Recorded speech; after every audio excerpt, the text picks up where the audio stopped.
So my mom calls, and my mom always calls at the worst time, so I don't answer.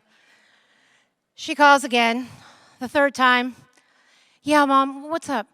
Jenny, can you go check on your uncle? Mom, I'm really busy. Jenny, I'm worried.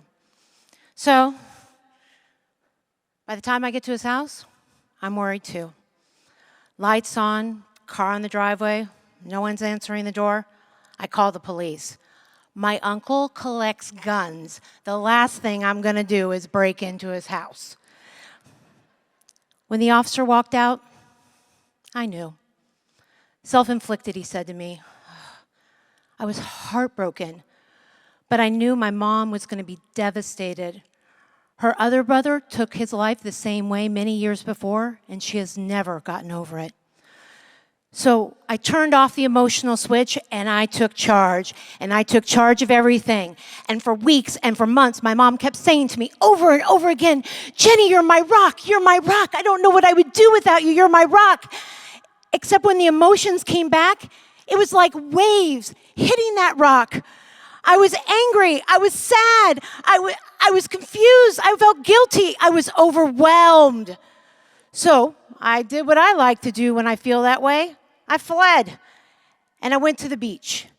And as I'm standing out on the beach looking at this beautiful sight in front of me, I look down and I see a rock. So I pull my phone out and I send my mom a text, kind of like a postcard. Mom, I wish you were here. It's so beautiful, you would enjoy it. Thank you so much for everything you've done that's brought me here.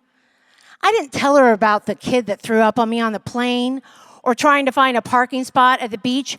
And if you live near a beach, you know what that's like. I instead just focused on the moment. I didn't tell myself I was looking for a silver lining. How can I find a silver lining with someone's suicide? I was finding the moment of gratitude for today. And I thought to myself, why don't we do this more often in life? Instead of going back and always looking at the past and saying, what could I have learned from it? Where could it be good? Why don't we come back to where we are today and write a postcard to that past? So that's what I started doing.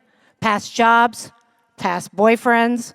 I started to go back and reflect on where I am today because of those events, not discounting the event itself. It changed the way I look at my past because it changed the way I look at my future. Gratitude for where I am. Dear Uncle Rick, thank you for showing me that I can be the rock when my mom needs me to be. I know what my role is in the family, and that is a priceless gift. Love, your niece Jenny. Thank you.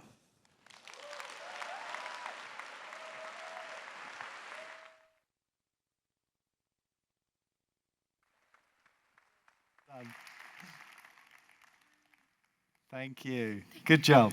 Okay, let's have another round.